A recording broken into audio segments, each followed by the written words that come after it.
The law ripe for a rewrite. Think about it. Have you ever actually read the entire legal code? It's massive, confusing, and frankly, a bit ridiculous. Why is it so complicated? Why are there so many laws? And more importantly, do these laws even make sense? We're told to respect the law. We're told it's there to protect us. But what if the system itself is fundamentally flawed? What if it's time for a complete overhaul? What if, just hear me out, we started over? Imagine a world with a legal system that's clear, concise, and actually makes sense. A system that prioritizes justice and fairness above all else.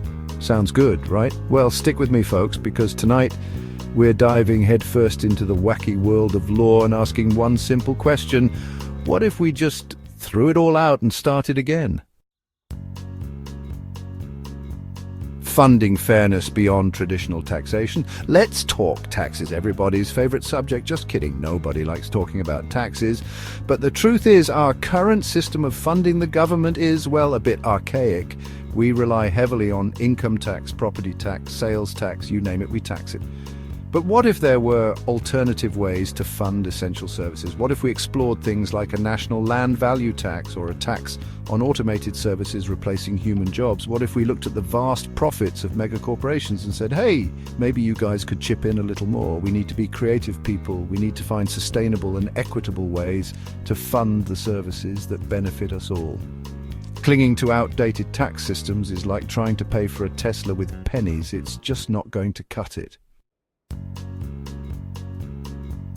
Justice for all, rethinking impartiality and fairness. We're told that justice is blind, that everyone is equal under the law, but let's be real, that's not always the case, is it?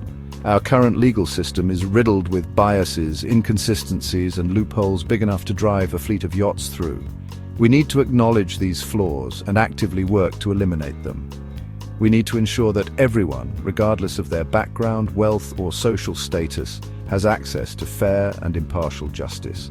This means addressing systemic racism in law enforcement and the justice system.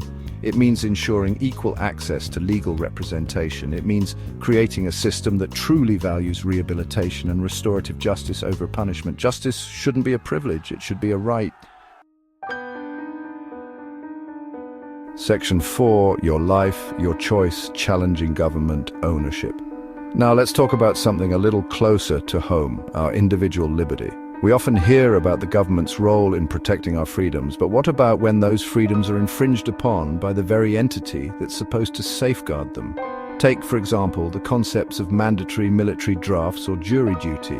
While these practices might be framed as civic duties, they essentially boil down to the government claiming ownership over your time, your body, and ultimately your life. Now, I'm not saying we should abolish all forms of civic engagement, but we need to have a serious conversation about where the line is drawn.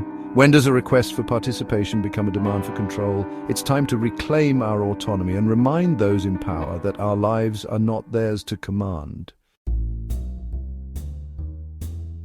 Section 5, objectivity over opinion, refining laws for a rational future.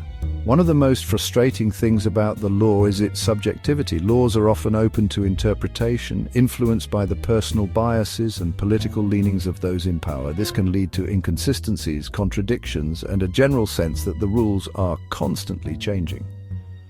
What if we strived for a more objective and rational legal system, one based on clear, logical principles that are universally applicable? Imagine a world where laws are written in plain language, free from jargon and legalese, so that everyone can understand their rights and responsibilities. We need to move away from a system where laws are dictated by the whims of politicians and towards one that prioritizes reason, evidence, and the greater good. It's time to embrace a more rational and consistent approach to lawmaking.